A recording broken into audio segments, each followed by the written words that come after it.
the stress. Oh, good.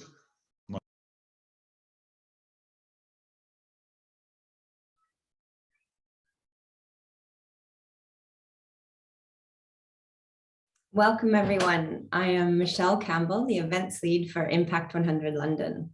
We are so excited for today's lunchtime conversation. We have an incredible group of panelists, including the CEO of Working Chance, Natasha Finlayson. We would love to have an active chat. Please post your thoughts or relevant resources in the chat box and put any questions for the panel in the Q&A box. You can submit anonymously if you prefer. We will endeavor to answer all of your questions during the discussion. However, if we do not get to your question, we'll attempt to get an answer for you post the event. And just to let you know that we'll be recording the discussion today. We'll make it available to all the attendees after the event, and we encourage you to share it with other interested parties. Thanks for your patience. We are just waiting for the majority of the attendees to join us, and we'll be starting sharply at 12:35 and finish at 1:30. So for those of you who have just joined, just quickly, we'd like an active chat. So post any thoughts or resources in the chat box, questions for the panel in the Q&A, and it's 12:33, and I'm going to turn over to Erica and Lainey to begin today's lunchtime conversation. Thank you.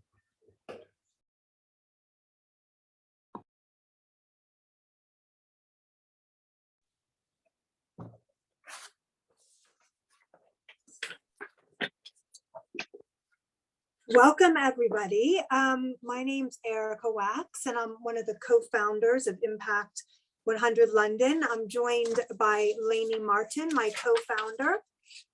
Welcome, everyone. Hi,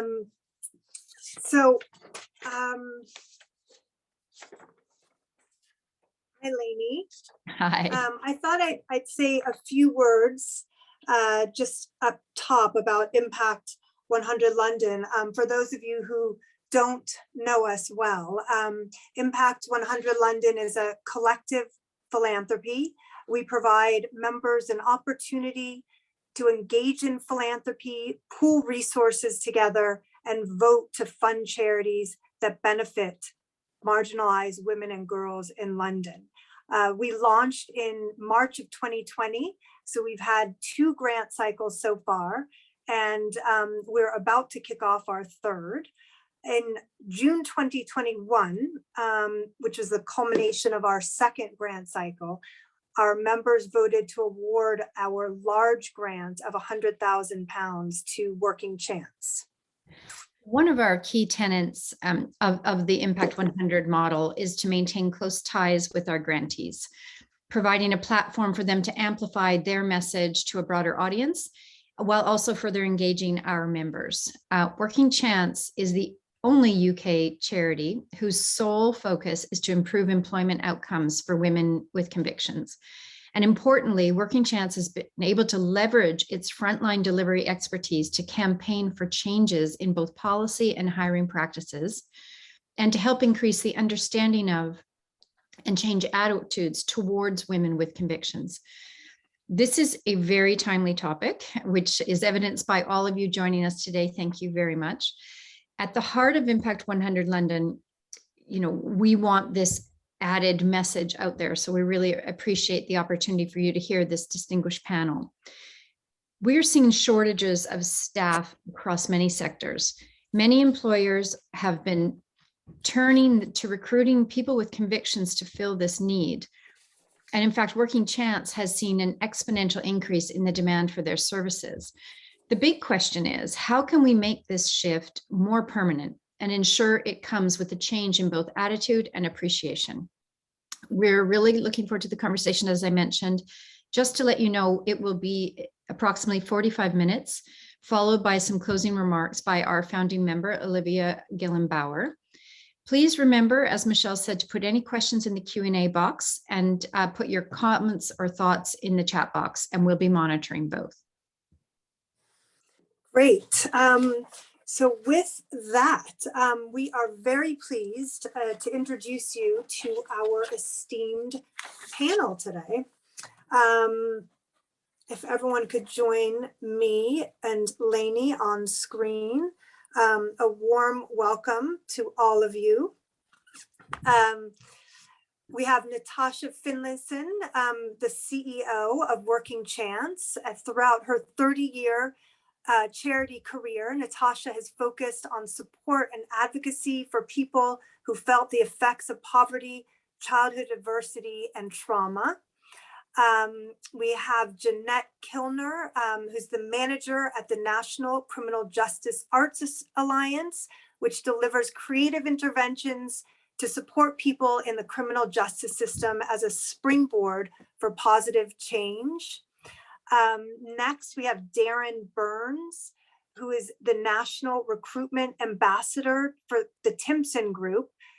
Timpson has led the way in the recruitment of people with convictions and now employs over 600 people who have spent time in prison, representing over 10% of their workforce. Darren specializes in both the recruitment and retention of ex-offenders. And last but not least, we have Dominic Headley, who's the founder of Dominic Headley and Associates, a specialist consultancy practice that provides expert advice, training, and consultancy services to employers on safe and inclusive recruitment and on dealing with safeguarding concerns effectively. He's the UK's leading expert on criminal records and conduct-related concerns within the workplace. And once again, this year, we have the privilege of having Edie Lush with us to moderate this conversation. Edie is a veteran moderator and professional public speaking coach, and she has a podcast regarding global sustainable development goals called a Global Goals Cast. So I recommend you all take a look at that. And we're very proud to say that she's one of our founding members. And with that, it's over to you, Edie. Thank you so much. Really delighted to be here, and thanks for the warm welcome. So I want to get straight into the conversation. You've heard the introductions to who our panelists are. We've got limited time, so let's dive straight in. And I also encourage everyone to ask questions. They'll come directly to me, and I'll weave them in as we go. So let's start off with you, Natasha, and I want to set the scene for the kind of world that you are working in. And I remember when we were voting on who to support as Impact 100, I remember thinking that it was really unique that you're an employment charity because you only work with women with convictions. And I wondered if you could just say a little bit more about that and why it is. Yep, absolutely, Edie. Thank you. Yeah. So I guess we need to look at with the backgrounds of women who get involved with the criminal justice system. And then we need to look at what are the kind of offences that they're committing, because those two things tell us a lot about why women are distinct from men in terms of their experience of committing crime and being in the criminal justice system, and about their needs and what sort of services and support they require. So first of all, let me tell you, 80% of women who have convictions have committed non-violent offences. That's really important when we're talking about employers and their kind of fears and kind of ideas about who these people are. So non-violent offences, 30% of the crimes that they have been convicted for is TV licence evasion. That's 30%, it's really quite incredible. And the other really enormous category is theft, and specifically shoplifting. And in a large category of those shoplifting offences, they're shoplifting for their families, to buy things for their children. So we're already starting to see there's obviously a big kind of issue there around poverty and around need, and women finding kind of practical solutions that bring them into crime. So, but if we also just really briefly look at the backgrounds of some of these women, I do hate to generalize because it's kind of like othering, like saying all these people are like that. But when we're talking about kind of why they need support, we do need to generalize a bit. So let me tell you here that 53% of women who go to prison have experienced abuse as children. That could be sexual abuse, physical abuse, often both. 53% is absolutely an underestimate because childhood abuse is generally underreported across the population. And at least 60% of those women have experienced domestic violence in their relationships. So we start then to see we've got something important going on around poverty, and something really important around trauma. So offending for women is generally the product of a life of abuse and trauma. So those are the women that we're talking about. And that's why at Working Chance, we feel that they need a really specialized kind of service that is gender specific, that is just for them. And what about their experience of the criminal justice system? Is that different? Is their experience of trying to find employment different from that of men's? And again, not to generalize, but in your experience? Yeah. So there are some really key differences there, actually, Edie. Yeah. So if we look, here's another kind of, I've got all full of horrible stats for you today. Right. So 1/3 of women leaving prison have got nowhere to go to live. They don't have settled accommodation. Some of them will be going onto the streets. Some of them will be sofa surfing. So that's really going to get in the way of them finding employment, isn't it? So that's a really key problem that the criminal justice system and social services need to be tackling, is that issue around homelessness. And in terms of kind of their struggles to find employment, the majority of women we're talking about have children coming back out of prison. You know, a lot of those children, the majority of their children will have been taken into care, so they're really kind of struggling with access to their children, struggling to kind of get their family back together again. And again, that forms a really significant barrier to them being able to kind of focus on finding employment. And if I tell you that we did a bit of research with the Prison Reform Trust a couple of years back, and we found that only 1 in 20 women had a job 6 weeks after leaving prison. And that compares with 1 in 10 of men.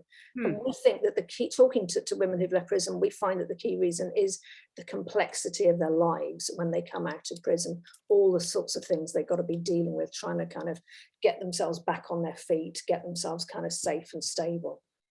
Well, you sort of partially answered this, but I wonder why you focus on employment as opposed to other aspects of rehabilitation. I think one of the reasons is that charities need to focus on, the charities work best when they focus on one thing, and they get really good at that and really understand in depth, you know, kind of what the intervention needs to be there that's going to kind of help people turn their lives around. But specifically, why employment? There's been loads of research over decades into the connection between employment and reducing reoffending. Interesting. Actually, I think probably the consensus is that there isn't an absolutely proven causal link between the two things. So you can't say if you have a job, you will almost definitely not reoffend. But what we do know is that there's a correlation between the two things.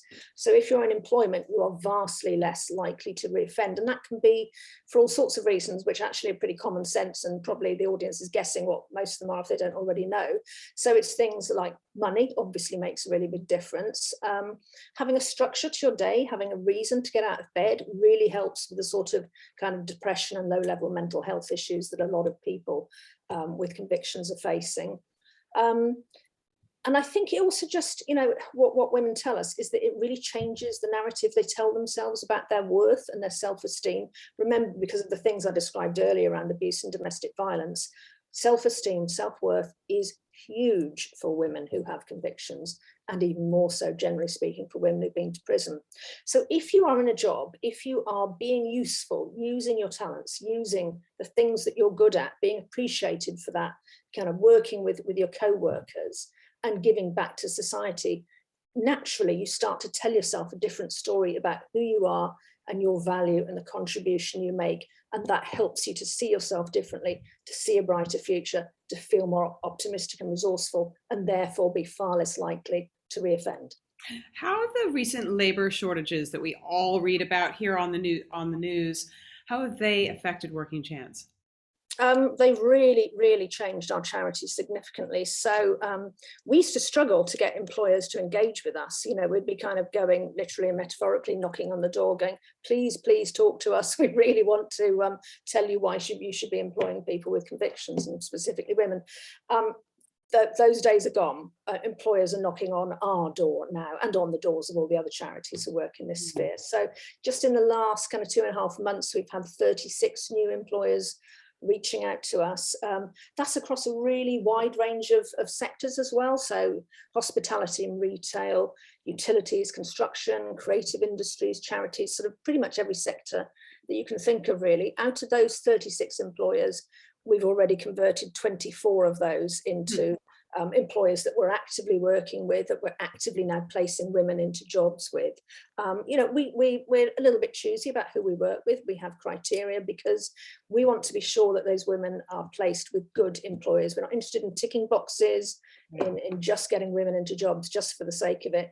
They've got to be kind of meaningful jobs where they're going to be treated well and have the likelihood of being able to build a career and stay in employment sustainably, because that's the key, is the women turning their lives around and then being able to kind of head off on a different path. So yeah, the labour shortages are a big factor in what's going on at the moment. But hopefully, you know, as we're, you know, kind of all going to be discussing today, hopefully that is a permanent shift, or the start of a permanent shift in employers' attitudes. Interesting. So there's a question that's come through from Joanna Rowley on the Q&A.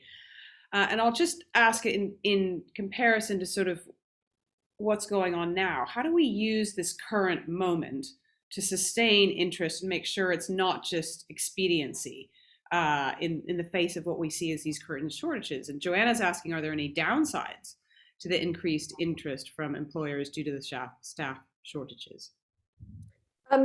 I'll let the others comment on the downsides generally in terms of working chance. I mean, you know, it's a great problem to have, isn't it? But we're really busy and we're inundated with inquiries. So we're kind of, you know, trying to sort of, you know, get through all of that. It's not really a downside at all because it's brilliant for the women that we work with. In terms of how we try to kind of capitalize on this, if you like, expedient interest because employers are desperate for staff. I mean, I'm interested to hear the panel's ideas. I think doing things like this is actually really crucial. Talking in the media, reaching mass audiences, reaching kind of employers' networks and forums is crucial, because it gives all of us on this panel here and the other charities involved in this area a real platform to be able to be talking about this stuff more than we would normally have, and to be talking about all the things I've just been talking about why women with convictions particularly deserve a second chance, why they deserve to be seen as the people they are rather than for the offence they committed or for their criminal record. So it gets us out there because there's a moment, isn't there, where people are really willing to listen and keen to understand, and we just have to make the most of that, I think. Interesting. Let's move on to Jeanette now. Jeanette, how are you today? I'm good, thank you. I'm good. Thanks so much for joining us. I'd love to hear what this looks like from your perspective. Which part? The Well, just speaking from your personal experience, I'd love to know a little bit about you. What's the impact of a conviction on someone who's looking for employment? Well, I think use the word huge, and then just if you just imagine huge, and then imagine huge to be a ladder, then there's different rungs of huge. So you know, I consider myself quite lucky in that I had, you know, I've got university degrees, I've got a good background, I've long work history, really well supported, but I don't sit before you as like the standard for people that go through the criminal justice system. And so if you imagine huge being the, you know, the impact and the challenge that you face, that everyone has, every individual circumstances and additional challenges, it's just different levels of huge. The impact is huge, the challenge is huge.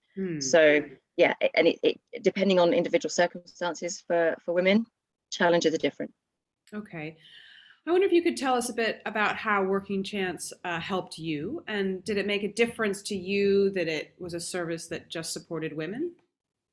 Yeah, absolutely. So, you know, I think the biggest thing here is it's not like a service that you would get at a job centre. It's not that standard, that it's very tailored, which is brilliant. So for myself, as Natasha spoke a little bit about, it was mostly the confidence building. It was finding the right fit for myself, again, in a new world for myself, building the confidence and going out there and learning to go through interview procedures, I think, with this on my back. That was the biggest thing for me. But I appreciate that other people, there are different services that Working Chance provide, and therefore it's a tailored service for individual women. And I think it being an all women service, like a woman only service, it creates a level of safety, which is, I think, is really important. And I think that knowing that you're going to be looked after, your whole package of you is going to be looked after in whatever you need, is really important for women in that situation. And just, yeah, in order to get the best out of us as humans in general, we need to feel safe, right? So if you're preparing women to return to work, then having a safe environment and a space in which you are well supported in every aspect that you need support, yeah, it helps. And the kinds of things you mentioned, was it sort of interview practice, or was it help with the CV? What are the kinds of things? Well, for me in particular, it was the just kind of, yeah, the interview practice again. Mm-hmm. The confidence thing is a big thing, Absolutely. feeling like you are worthy enough to bring your talents back into the world, and your skills and your experience back into the world, as opposed to just give me anything, I'll do anything. And that was my big rub. I was feeling, well, okay, I'll just be grateful to anyone, just employ me, without actually thinking about what it is I want to do and where I'd be best placed. And I guess feeds into a little bit of my, it's great that there's an uptick now, but I do have this like reservation of, I said, fill the workforce with people just to fill a workforce, because part of my journey in itself was, well, actually building that confidence again to take my whole self back out there. And provided employers are going to do that, that's a great thing. If it's just filling a box, ticking a box, filling a hole, filling a space, potentially less great. But Yeah. You have a great role now with Clinks as manager of the National Arts Alliance. Tell us a bit about that. Tell us what you do. well, we're a support network, and we support arts practitioners and individuals to deliver arts within the criminal justice services, to the positive sprinkle for change. And I love it. It's brilliant. I'm really fortunate and lucky to work with such an amazing network of organisations and individuals. And actually, employment, if I can just tie the two together, is a really big thing for many organisations that I currently support. It feels like a lifetime ago, but the NCJAA back in 2019 actually did like a ban the box. They held a ban the box briefing with organisations in arts and culture to try and break down the barriers for people with convictions in that area. And I know that many of the arts organisations I work with are really proactive in actually getting out there to help employ people with convictions, even so far as saying that we will guarantee interviews to people with convictions if they meet the person spec. So it's not a barrier at all for some people within in the arts. And I would like to see other sectors take the lead on that, I think, as well. Interesting. There's a question from Saloni in the chat asking how can employers support people with convictions in their workforce? Are there any things that you would think they should avoid doing? Yeah. So I think a great thing to bear in mind is that whilst people might not need to be spoon-fed every step of the way, I think if you're going to employ people with convictions, you do need to be really mindful that they do come with certain experiences, and to just help set them up for success as you would with anyone with any other kind of protected characteristic. I think that's something important to remember. And in particular, I just want to say that if you are going to employ somebody that is straight out of prison, that they are going to probably come with some kind of trauma, PTSD related thing that may well need to be supported. And in terms of not just the previous life experience, but the actual prison experience itself. So if you're going out of prison straight into the workforce, for example, like buildings have fire evacuation processes, right? You leave the building, but some in London have lock-ins in case there's an outside incident on the street. So somebody who's just leaving prison may find themselves in a situation where they're being locked into a building. So if you are an employer, bear some of these things in mind. If you are going to be in that position, some of these things are coming. And I think if you're going to be doing anything triggering, that could be potentially triggering, again, just have that in mind. As to maybe not what to do, I think don't expect anyone with a conviction to reveal everything to everyone for any reason, whether it's because you think that it will ease things later when everyone finds out, or because you think that it's a good training practice for people. Don't put that burden on them. Let people have a sense of their own autonomy around when they share their life with you in a way that suits them. Don't ask them to bear the brunt of kind of carrying the weight to shift perception or expectation just because they have the conviction. And also, I think there's something in, again, there's been a lot of stuff, I guess, in the media about, and I've read it in an article, something about people with convictions kind of having, they have to prove themselves and they've got everything to lose, kind of a way of pitching it as why that's a good thing to employ people.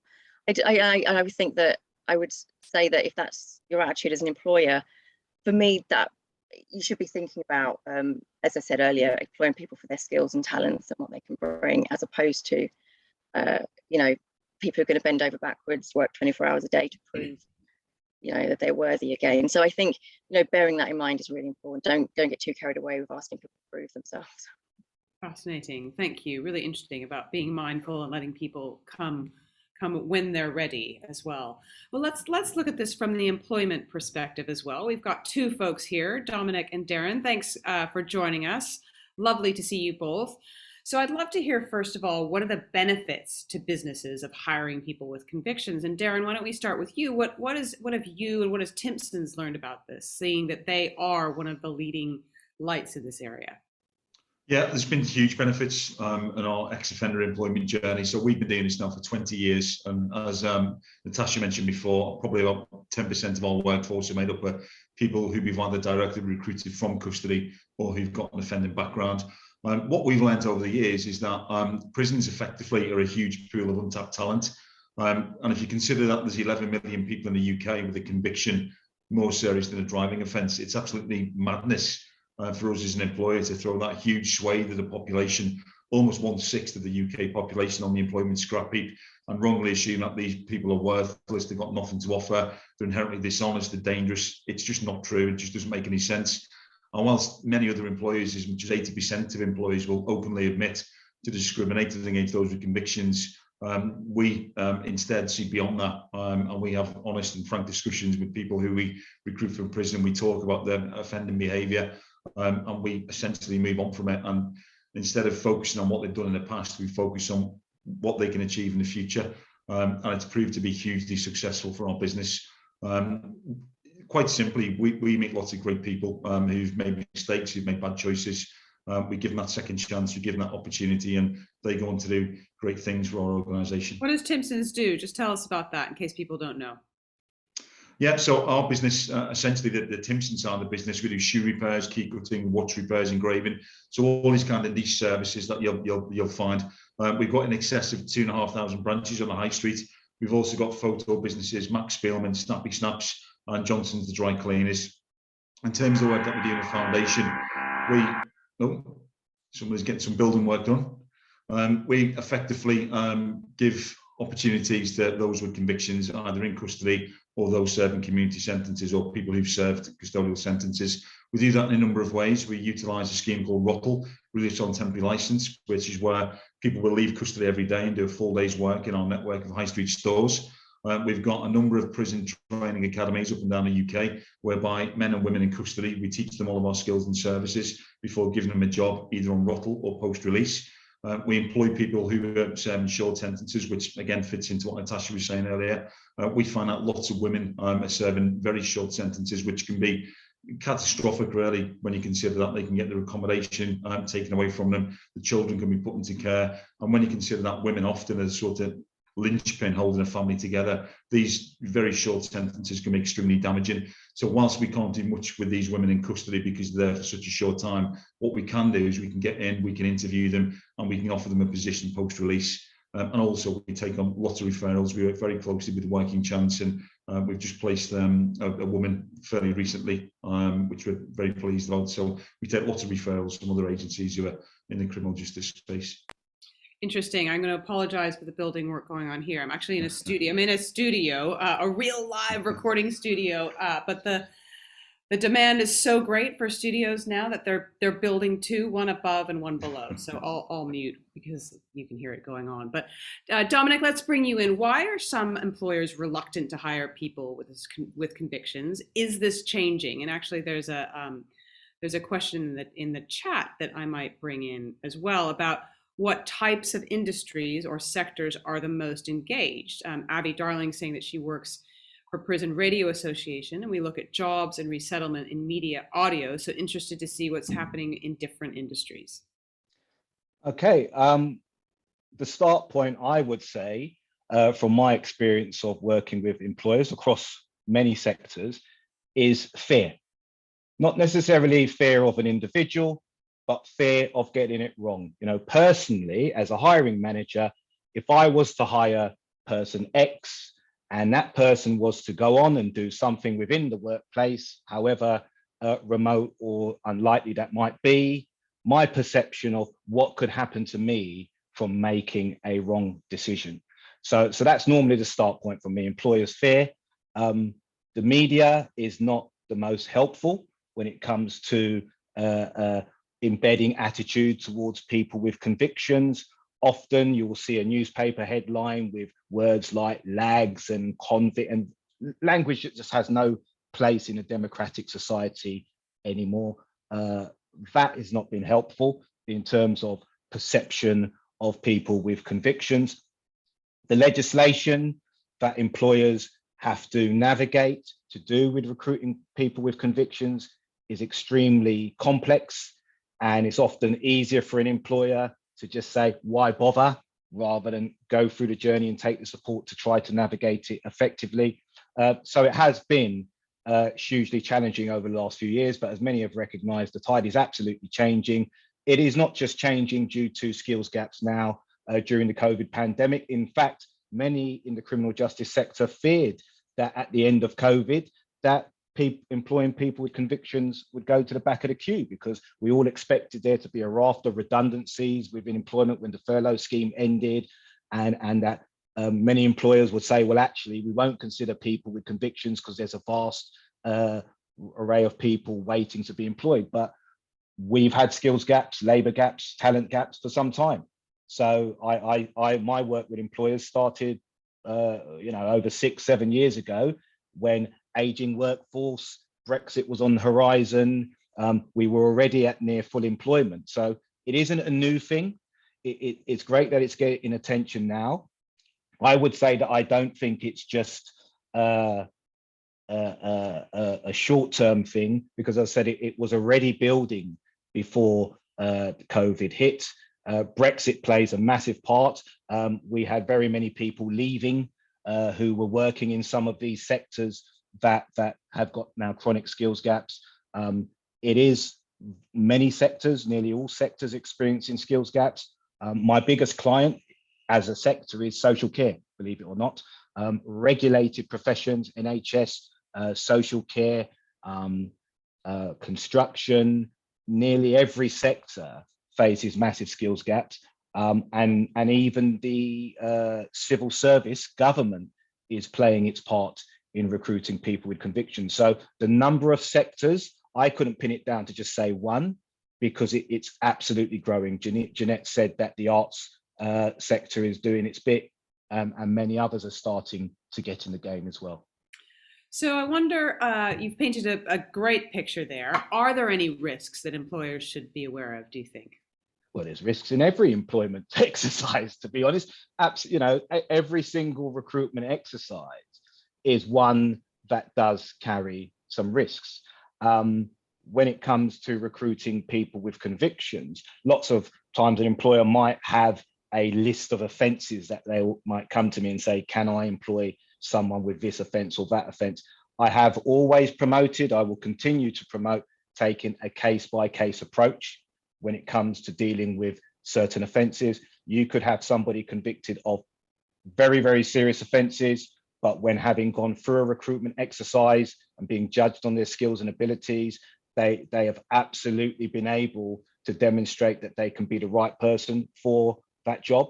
You can have somebody who might have had a minor offence and they're wholly unsuitable, or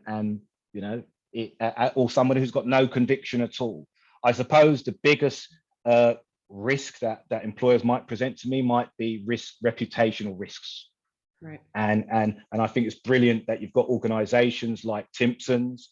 As I've already said, the government itself is recruiting people with convictions. So to rely on reputational risks itself as a reason to not employ people with convictions is something that I hope and think will be confined to the past going forward, because so many across many sectors are now starting to get involved.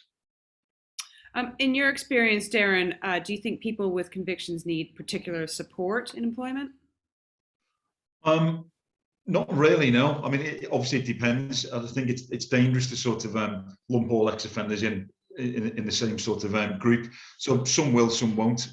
We're really good at choosing people who are essentially work ready. So these people come out when they leave custody, they hit the ground running. And again, we're very sort of spoiled and fortunate in our organisation that ex-offender employment and helping people with convictions is very much embedded within our culture. So this sort of wraparound organic care and support is already there. In reality, we treat all of our colleagues with dignity, fairness, respect. We've got a raft of benefits that are able to, all of our ex-offender colleagues are able to access alongside our more regular colleagues, shall we say. And it's just, it's not a big deal for us. But it would be, I mean, if we were to be employing people who had lots of complex needs and issues, then obviously there would need to be support, there would need to be processes in place. But the people that we employ, by and large, are there to sort of hit the ground running, come out and work hard and make positive changes to their lives. I might bring the rest of our panel in, and if you want to say something to answer the questions I'll ask, just raise your hand. You can also put up the virtual hand, whatever works for you guys, and I'll come to you. But Natasha, let's bring you in as well. There's a question from the audience from Sally Dyson asking, what would your top 3 tips for employers who are interested in hiring people with convictions be? If you want to choose a top tip, and I'll get some from the rest of the panel too. I already said it, and it's a mantra that lots of people in this sector use. It is absolutely about seeing the person, seeing the human being, seeing their skills, their talents, their personality, their experience, and not being blinded by conscious bias. It's not normally unconscious bias. How do you deal with that bias? How do you, when you're advising people and people say, well, I come to this with all the biases that I've got in life. So how do you address that question of the bias that you bring to these things? When we're talking to employers, we address it relatively gently and subtly, but we absolutely do address it. So we know that there are a range of kind of preconceptions, like the stuff around risk, you know, that if you employ someone with a conviction, you'd better tell the rest of the staff to watch their handbags and in case they nick something, that sort of thing. So we know that those preconceptions are very, very often there with employers. But if we start to come in very heavily judging them, we're going to alienate them. It's probably going to reinforce those prejudices, and we're not going to end up working with them. So we want to kind of generally sort of tease that out of them and say, well, you know, what do you think about working with people with convictions? What do you think would be the particular advantages? Are there anything that you come to this thinking about in terms of disadvantages or concerns that we can help you with? And then that gives us the opportunity to gently put them straight with the facts that actually there's no more risk than there is with employing anyone else. And we also point out to them that if they're a medium or large size employer, they've almost definitely already got people with convictions in their workforce, they just don't know it. And they've probably also got people who've almost definitely got people who've broken the law and not being convicted. So these sorts of things start to open up employers' minds and get them to think differently. So to answer your question, it is the mantra, see the person, not the offence, not the criminal record. Dominic, you've raised your virtual hand very effectively.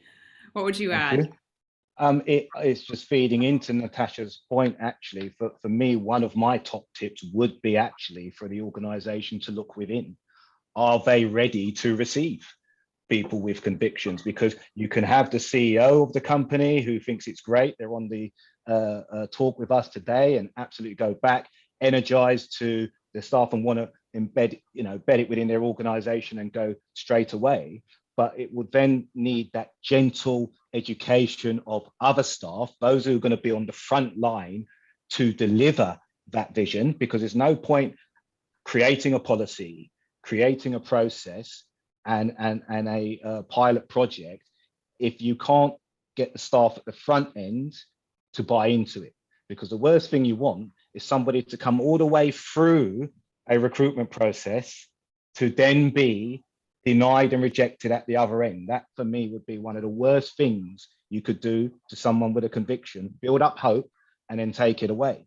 But added to that, I would say that communication and education internally also needs to be communicated externally.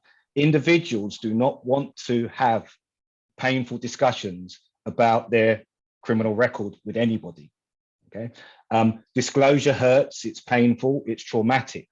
And if it's not clear to an individual that the company that they want to work with may give them a chance, they may remove themselves from the application.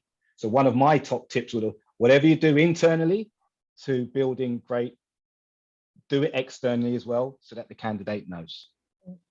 Interesting. And there's a question about release on temporary license, which is a little bit of jargon, but it's basically about prisoners who are on day release. And there's a scheme known as release on temporary license, ROTL for short. Can you say a little bit more about that? And actually, there's a question from Anna Taylor in the chat, which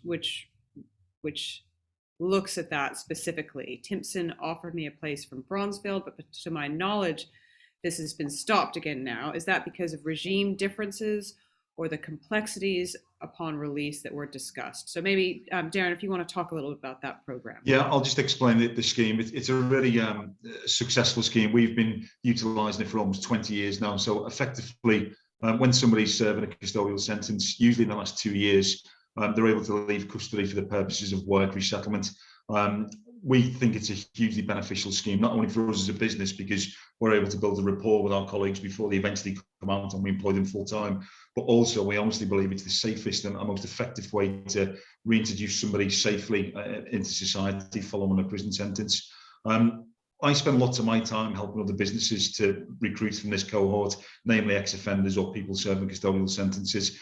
And we're such big advocates of Rockle, we always recommend that organisations should look at this effectively as one of the first ports of call. And the reason we do that is because there are lots of inbuilt safeguards. So when somebody is still serving a custodial sentence and is coming out on temporary licence, working for us or working for one of the many other employers that employs people on Rockle, they're subject to regular drugs testing, they get breathalyzed for alcohol. If there are any issues in terms of behaviour or people are going to sort of fall below what would be expected of them, there are lots of kind of inbuilt safeguards which provide protection not only for the employer but also for the offenders as well.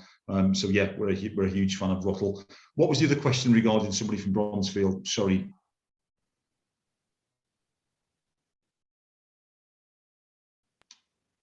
Just going to bring that back up. So the question was about, yeah, so Timpson, well, as a peer worker with lived experience, I echo everything Natasha has said. I'd be interested to know how, well, this is about how Natasha feels. We can get more female prisons engaging with Rockle programs to set up employment on release.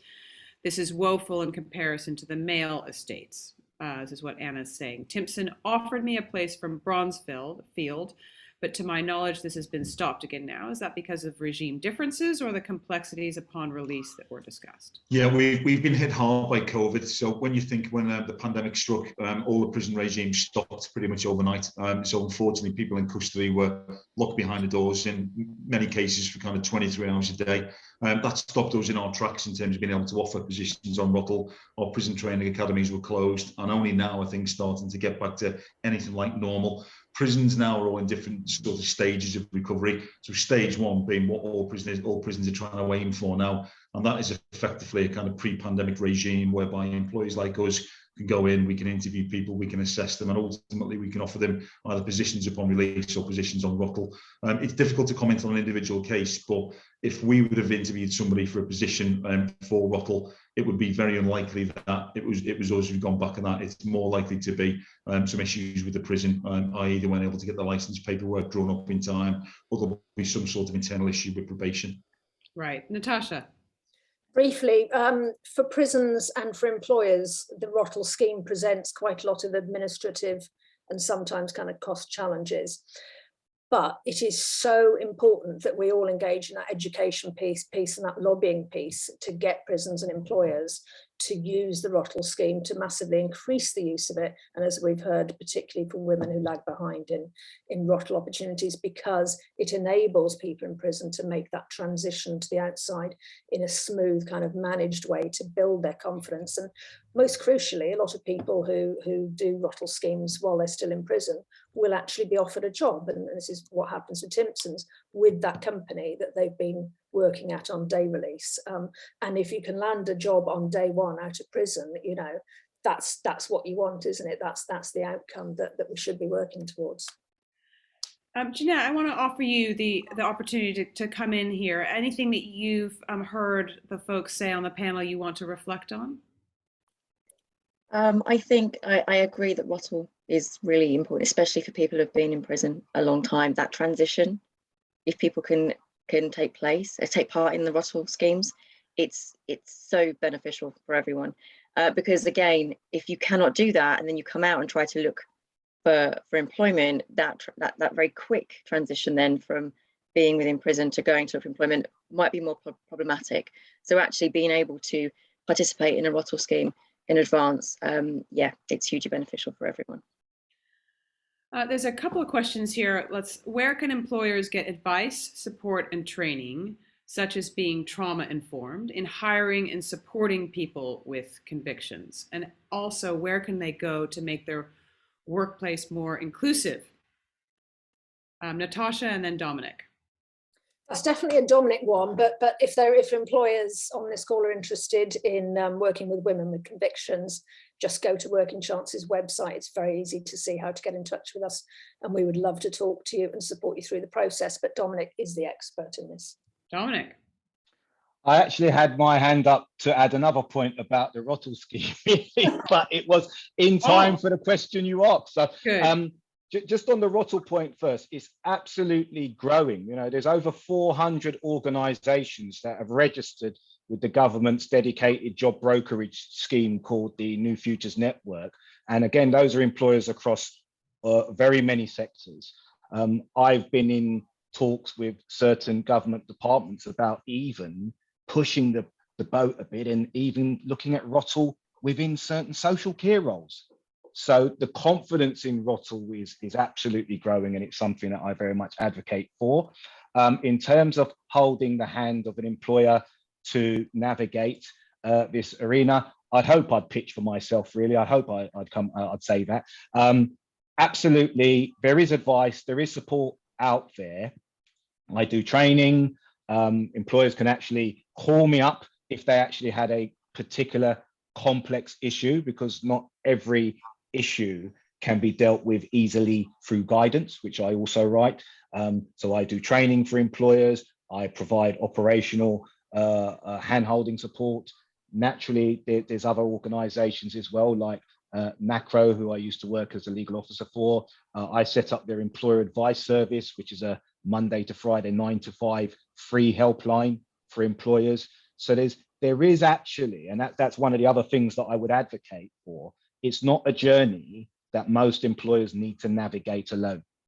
We've got organizations like Working Chance that will hold the hand of both employer and applicant in terms of guidance, in terms of training, in terms of operational support. They already exist. And so for what I would say to an employer is, when you get yourself in a tricky situation or a situation you don't understand, just pause, don't make a rash decision, get support. Edie, there's lots of good stuff in the chat as well in terms of resources from other charities. There's a great charity called Unlock for people with convictions that's got a microsite just for employers. I can see a Working Chance colleague has put up the link in terms of how employers can get hold of us. There's an amazing charity called One Small Thing that offers training on how to take a trauma-informed approach. You know, they're well worth getting in touch with for employers who want to understand more about working with people who've experienced trauma. So there's a bunch of other questions in the chat, and I will I'll just ask our panelists to look at those, and if there's one that you particularly want to respond to, please do. Here's one. Was there a similar disparity in employment patterns between men and women before prison as well as after release? I can say that having a conviction in itself presents a barrier to someone with a criminal record accessing employment. That is part of the problem. Lots of employers would traditionally apply what we call a tick box approach to an applicant with a criminal record. If they saw it on an application form that they tick yes, then it goes in the bin. They're not going on a further journey to establish whether or not that person had a driving conviction, a relevant conviction, a prison sentence, a probation sentence. It was having a conviction itself which presents a barrier. And we've got over 12 million people now, the figures keep going up and up each year, that have a criminal record. And the barriers in terms of accessing employment are the same whether that person had a caution or had been to prison for 10 years. There's one about building relationships with employers. Is it critical for working chance? We need to leverage those relationships to get the word spread more widely. Is there potential for employers who have seen the value of employing women with convictions to talk with trade bodies and employers' organizations? Absolutely, yeah. There's huge potential for that. It happens a lot at the moment.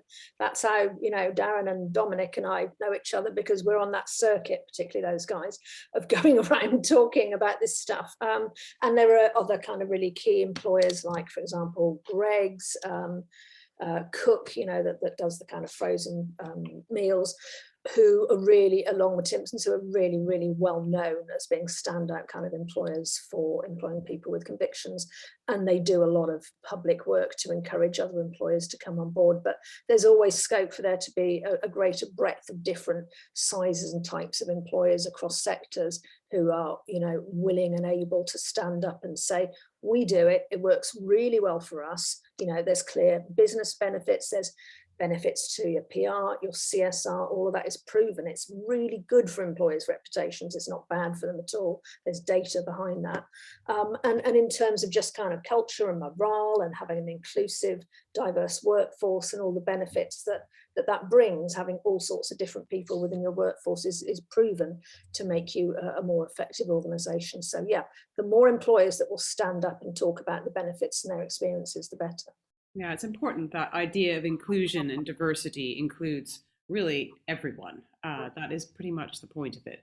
Here's a question. Offenders with property violent crime tend to be younger and many grow out of it. White collar offenders may tend to be older and raise issues of trust. Are the challenges for them and for you very different? Well, I'll jump in. We work with women of all different ages, and they don't have to have had the conviction recently. It could be a conviction they had 30, 40 years ago, potentially, or a string of convictions. It doesn't make any difference. We want to help them to turn their lives around and get into employment. I don't know if the others want to come in on that. Again, for me, to add to Natasha's point, I'm also an advocate for people with convictions who faced unfair treatment in employment. That's how my work strangely began with employers, from going and, you know, having to take up cases for people who may have had a conviction, one conviction from their youth 20 years ago. And it's the mere fact that it's being disclosed either through self-disclosure or appearing on a certificate that they have faced a challenge. That person may have, well, all the people I've advocated for have completely changed their lives around. In fact, the conviction may have no bearing to who they are as a person now. They would have gone out there, maybe got off the drugs and got housing and got educated, highly qualified. But the presentation of the criminal record in whatever format itself just kind of changes that whole potential employment relationship once it's there in black and white. Right. I have one job, which is to keep us on time. So I'm going to ask Jeanette and then Darren to leave us with any closing thoughts. So if you've got a call to action you want to give to the audience here, please do join in. Jeanette. Okay. Call to action. Okay. I actually wrote this down earlier, so I'm just going to read this. I actually wrote a little bit of a call to action down. I think what I really want to leave people with, if they're thinking about employing anyone with a conviction, is just to think about the person as enriching, you know, your organization, like person coming with their skills and their talents is enriching your organization. So as an employer, you're doing that for yourself, and you're also supporting human beings, you know, making positive change for themselves and for their communities and people around them. And also that you'll be helping to shift this rather wonky narrative about what criminal justice system is and the people within it, because it's not all a one size fits all. It's where not everyone is the same, and I just think people need opportunities to move on. So that's my call to action. Thank you. Darren.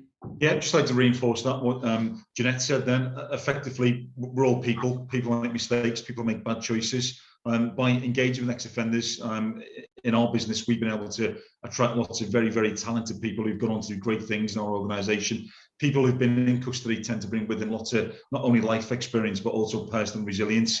And again, if you think about it, anyone who can navigate their way through a prison sentence and come out the other side still standing, anything we can throw at them as an employer, they can normally cope with it quite well. But just generally, any employees who are looking to do this, speak to us, speak to businesses like us, people like Greg's, Halfords, Cook, speak to our colleagues who've come through the prison system. You'll be very impressed with them. We're always on hand to help and advise. Then obviously you've got experts like Dominic as well who can help people navigate through the kind of HR issues that are often presented.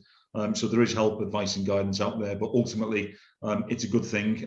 People should always bear in mind that it's very, very easy to fall foul of the law and end up in custody themselves. And by the grace of God, there are lots of people who either haven't been caught or who knows what's going to happen in the future. So yeah, treat people well, be kind. Thank you very much. Well, that is a fantastic way to end this session. I'd like to thank very much to all of our panelists, to Natasha, to Darren, to Dominic, and to Jeanette for sharing their experience and their thoughts. And I'm delighted to have been a founding member of Impact 100 and very pleased to be a part of this group that's helping in this way. So I'm going to invite Olivia to come back online and wish you all a great rest of your day. Hi, I'm Olivia Gillen-Bauer, and I've been lucky enough to act as the lead Impact 100 member, managing our partnership with Working Chance, initially during the grant application process, and now during the 3-year period during which we are committed to funding them. And what a brilliant conversation this has been. I hope you've all enjoyed it as much as I did. And on behalf of everyone at Impact 100, thank you so much to Natasha, Jeanette, Darren, Dominic for taking part. And it's been a real privilege to get the benefit of your deep experience of what employing women with convictions means in practice. And thanks to Edie, our wonderful founding member, for facilitating the session with your usual skill and poise.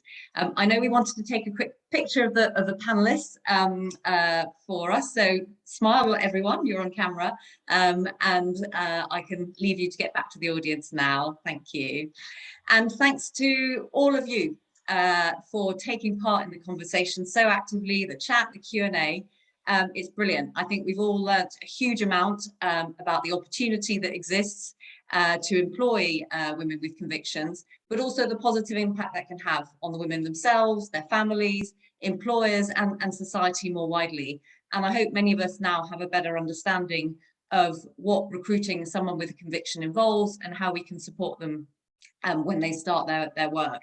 And I hope we can all play a part in changing society's perceptions about what employing a woman with conviction is. So if you are an employer and you've been inspired by our conversation today, and you want to get involved in changing all of this, then do get in touch with the team at Working Chance. I know they'd be delighted to hear from you. And we're going to have a slide at the end with some contact details. And similarly, if you're new to Impact 100 and you want to find out more about us and what we do and join us, then again, we'll have some contact details at the end.